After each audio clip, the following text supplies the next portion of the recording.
Hello everybody. Today I want to talk about why it's likely I'll never quit HSR. Now, likely. And to be honest, I'm just completely lying. This is clickbait. However, it's the gacha game I'm least likely to quit. Right. Now, there are a big three reasons for this: combat, animations, and convenience. So if you wanted to know my reasons, there you go. If you want to hear me yap more about those reasons, then stay, right? So, let's go through it together. Animations. I don't really think this is a surprise to anybody. HSR, when it was first starting out, didn't have the craziest animations, okay? But I'd say probably about once Acheron hit the first Annie is when they really started setting a precedent for being a game with some of the best animations in the entirety of the gacha space. And yes, I do like flying colors. In the anime space, people always slander others who don't enjoy, much more story-rich animes and instead prefer the battle shonen, the shit that's just fighting and flying color. Yes, I am one of those people, okay? I even read that solo leveling manhwa years before it ever became an anime. So, yes, I absolutely love animations. They play a huge aspect into my enjoyment of the game and my willingness to continue playing a game to pull a character whose animations I really like, right? However, since Acheron, they've leveled up massively, right? They have leveled up massively since Acheron. I'd say Herda was the next step towards better animations, though she wasn't the biggest thing in the world. But then we got things like Casterus, which were insane, right?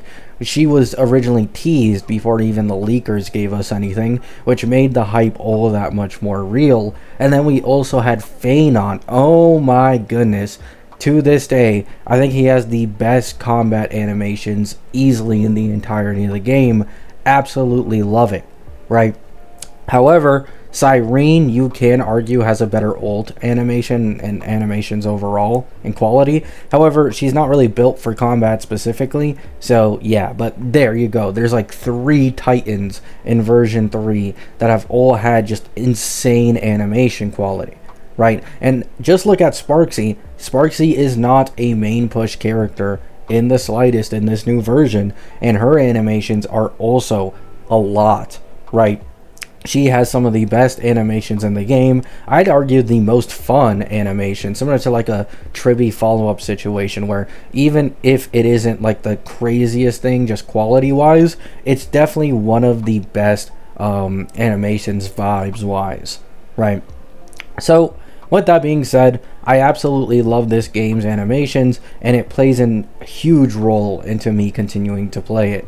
The other part is convenience. Now, this one is obvious to the majority of people watching me and who play this game. People complain about the low content in this game, which is understandable from their perspective if they treat this as a main game. However, as someone who plays multiple other games and has a ton of stuff to deal with in real life, I have to say this game's low amount of content and ease of being able to do dailies, put shit on auto battle, it doesn't take up too much space on my mobile device. All of these things combined make it nearly the perfect gacha game convenience wise, right? Literally the only complaint I had since the game or when I started playing it was that you could not do multiple domain runs at once, and you had to keep going back to re-enter it, which was annoying. However, they did fix this with some QOL at some point in 3.x, so all you need to do is go in, put I want to use 240 Trailblaze power, and you're done for the day, right? So it literally can't get any more convenient. So that's a big reason why I still play it, and why I'll likely continue playing it going into the future. It's just very easy and simple, right? And next, we go into combat. This is going to be the one that probably gets me the most heat in the comments. However, hear me out, right? If we think about it, this game, at least personally, from the gachas I've played, probably adds the most unique elements to characters and the way they tackle killing enemies, Right. Now, you can argue about how greedy and predatory they are with light cones and new paths and best in slot teammates, because I will not disagree. Okay? But one thing you cannot say is that when they implement new mechanics, they don't change a lot about how a team or a character functions, which is really fun in my opinion. For example, you obviously have the dot team, where they inflict dot on enemies, and when enemies take action, there's more dot that's end up done to them, right? So dot is very, very unique in that aspect. I'm not going to include HP scalers here, at least not the older ones, because I mean they're just reskinned attack scalers but for HP, right? Then you have Acheron, right? Acheron represented an entirely new, different, unique system for ult charging, in which she wanted debuffs inflicted on enemies by her teammates and herself, and then she'd let go of an ult that did absurd damage for the time. So you had to learn how to play a completely different way as compared to usual dot teams and usual crit scaling DPSs in order to make Acheron as optimal as possible, right? After this, you got probably the break meta, right? The break meta was probably the most unique thing at the time in the game, where you wanted to eat through enemies' toughness bars. They finally made it actually matter to some extent, because once you did do that, you'd be able to do an insane amount of damage when the enemy is broken. And the best part of all is that this was incredibly free-to-play friendly, because anybody could take advantage of super break multipliers so long as they had HMC on the team. So for example, March 7th as a DPS in super break was a very popular thing and was used for clearing endgame content for a long part of version 2, which is really nice and really awesome, right? So that entirely changed how people did combat, and also gave value to characters that previously no one would have really considered. And obviously you ended up getting the break DPSs such as Boot Hill and Firefly that specialize in this type of damage, right? However, I'd say the biggest step up in unique gameplay was in version 3. You had the introduction of Remembrance. Now, Aglaia specifically wasn't anything game-changing. She was kind of just a normal DPS in all honesty, and she was kind of just made to shill Sunday, right, and give Sunday a best in slot. I don't think she was really that revolutionary as a Remembrance character. However, it's our next Remembrance character, Cassie, that completely changed my mind on the game's combat, right? At first, I thought this would be the flashy animations character with no skill ceiling and incredibly boring. However, it ended up being the opposite. She is one of the most fun characters in the entirety of the game because of how many different mechanics she has. She has the summoning dragon mechanic, who, by the way, you can keep on field to make sure your teammates don't die if you ever find yourself in a situation like that. But also, the dragon has a breath attack, right? In most cases, you simply want to let this breath attack rip. However, there are other cases where the enemy may be really low HP and you want to press Q, right? Q is the claw swipe that allows the dragon to still be on field. However, you'll have to wait until their next turn, and on top of this, the dragon can be healed by your teammates before their next turn comes, and they'll have a maxed out breath again, right? And then you obviously have the dragon explosions. The dragon explosion is mostly useful when you are in low target scenarios because it's bounce damage, meaning the lower amount of targets on field, you'll still do the exact same amount of bounce damage no matter what, which means it's especially strong when targeted on bosses, right?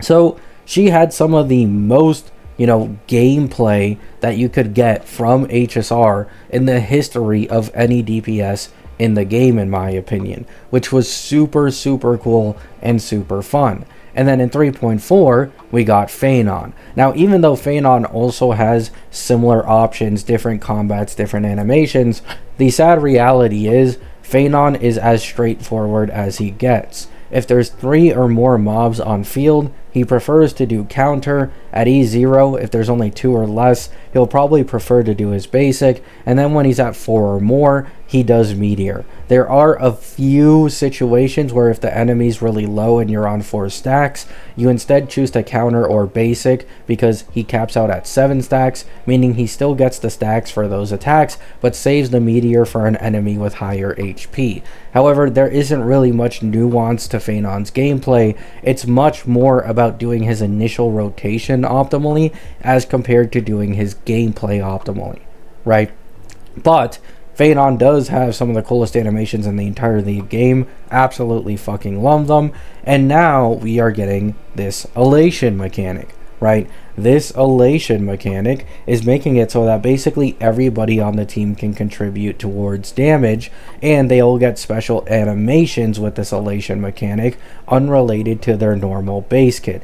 So the animations have also kind of been upgraded, an extra set of animations for these characters. However, they literally summon the Aeon Aha to come into combat and make them do this shit. And then the more elation characters you get, the faster his Aha speed can come, and it also scales off of elation character speed, right?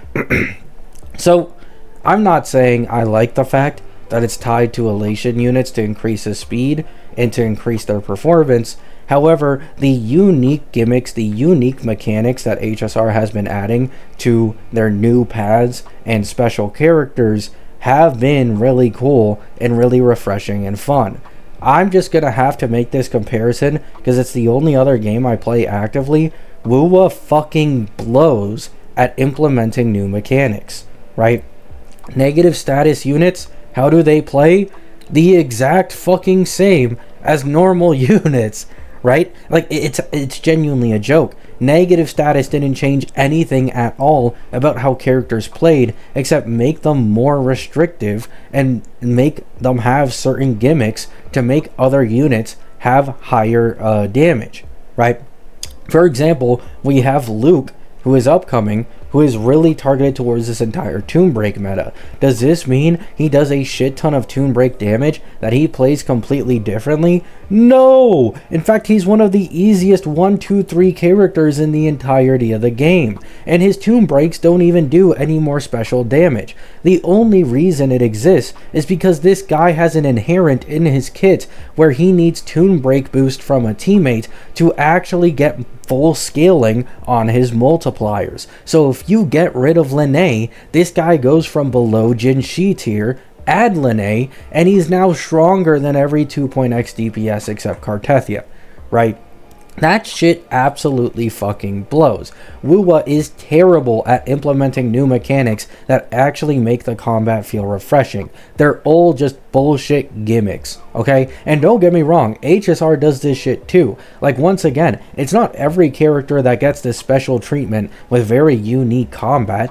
Aglaia was pretty fucking underwhelming as an introductory remembrance character. You can 100% argue that they just made her that in order to sell Sunday. I genuinely would not disagree. However, WoWa does not have a single exception of a character that plays noticeably differently because of negative status or Tomb Break as compared to other characters, even their main push ones. It just doesn't exist, right? You can maybe make the argument for like Zanny 4, Nightfall 3, Nightfall quick swap rotation. That's it. That's the only one, and even then, it's technically the exact same type of gameplay, right? So those are the 3 reasons why I don't think I'll quit HSR for a long time to come, despite all the bullshittery it gets up to at times. I already know there's a ton of doom posting around this game. Many of it is justified. However, at the same time, I am very unlikely to ever quit this game because of its convenience, because of its insanely high quality animations for newer characters, and on top of this, its refreshing combat experience with newer characters / paths. Let me know what you guys think down in the comments. I feel like I might get accused of being a Hoyo shill for this one, but it is what it is, right? Hope you have a great day. Hope you have a great night. Peace out.